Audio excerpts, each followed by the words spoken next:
हज़रीन महफ़िल आदाब, मेरा नाम चांद और मैं बरेली से हूँ। दरअसल ये जो गज़ल है वो मैंने अस्पताल में लिखी थी। मेरा इत्तिफ़ाक़ अभी एक अस्पताल से पड़ा, इमरजेंसी वार्ड। तो वहाँ जो रोने चीखने चिल्लाने की जो आवाज़ें थी, बेटी का, उनके हाथों में उसकी माँ की मौत और वो तमाम चीज़ें जो देखी ना, तो वो जो एक दर्द था ना, वो मुझसे कुछ कह रहा था। और वो जो अस्पताल था वो भी मुझसे कुछ कह रहा था। तो उसको मैंने कुछ सुना और लिखने की कोशिश की है। अगर थोड़ा बहुत भी सच लिखा हो तो आप दाद देना। कि आदमी आदमी को सता रहा था, अब खुदा भी सताने लगा। आदमी आदमी को सता रहा था, अब खुदा भी सताने लगा। एक रोज गया मैं अस्पताल, वो रोकर मुझे बताने लगा।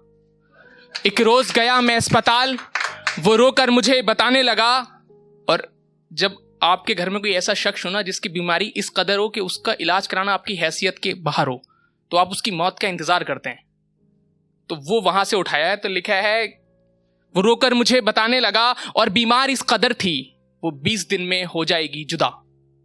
बीमार इस कदर थी वो 20 दिन में हो जाएगी जुदा। साथ बस मुफलिसी का था, मैं बहन को इंतजार मौत कराने लगा। मैं बहन को इंतजार मौत कराने लगा। और मैंने मदद कहां मांगी। आप अपने बुरे वक्त में हमेशा अकेले खड़े होते हैं। अगर वो लिखा हो तो दाद देना कि मैंने मदद कहां मांगी, बस दर्द सुनाया महफिल को। मैंने मदद कहां मांगी, बस दर्द सुनाया महफिल को। और जो मेरा अपना बैठा था वो क्यों नजरें चुराने लगा। कि जो मेरा अपना बैठा था वो क्यों नजरें चुराने लगा। और दोस्त भी काफी कम हुए हैं उसके, लोग बुरा भला भी कहते हैं। दोस्त भी काफी कम हुए हैं उसके, लोग बुरा भला भी कहते हैं। लगता है वो बातिल को बातिल बताने लगा।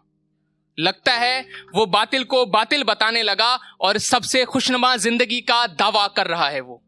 जो सबसे खूबसूरत लाइफ है ना, अगर उसको मैंने डिफाइन किया हो ना, तो दाद देना कि सबसे खुशनुमा जिंदगी का दावा कर रहा है वो। क्या वो मां के पैर दबाने लगा? क्या वो मां के पैर दबाने लगा? और ये जो इश्क की खुमारियां तुम पर हैं, हम पर भी थी। ये जो इश्क की खुमारियां तुम पर हैं, हम पर भी थी। हम नशी ने हमी को जब हमी से गिराया, तब जाकर दिमाग ठिकाने लगा। कि हम नशी ने हमी को जब हमी से गिराया, तब जाकर दिमाग ठिकाने लगा। और मेरे लिए कतरे कतरे पर लगा दी पाबंदी। मेरे लिए कतरे कतरे पर लगा दी पाबंदी। सुना है वो किसी और का प्याला हिलाने लगा। सुना है वो किसी और का प्याला हिलाने लगा। और जीने की वजह और भी है हम नशी के बिना। जीने की वजह और भी है हम नशी के बिना।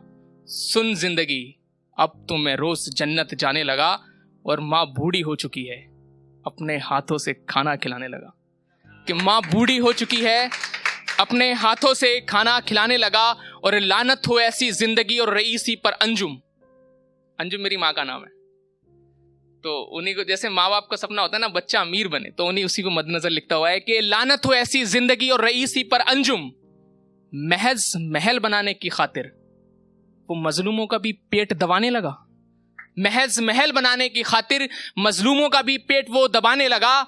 और कैसे सदके जाऊं खुदा तेरी इस अशरफुल मखलूकात पर। अशरफुल मखलूकात, best creation of God in whole universe. ईश्वर ने मानव को सर्वोत्तम कृति के रूप में पेश किया, लेकिन ये किस कदर नीचे गिर गया है ना, वो लिखा है कि कैसे सदके जाऊं खुदा तेरी इस अशरफुल मखलूकात पर। चंद दिनों के ऐश की खातिर बेटा माँ बाप का गला दबाने लगा। चंद दिनों के ऐश की खातिर बेटा माँ बाप का गला दबाने लगा। और बंद कर दी लिखना गजल बस इस बात पर चांद। अरे बंद कर दी लिखना गजल बस इस बात पर चांद। कलम इतना गुस्से में था कि सफा ही जलाने लगा। कलम इतना गुस्से में था कि सफा ही जलाने लगा। बहुत बहुत धन्यवाद।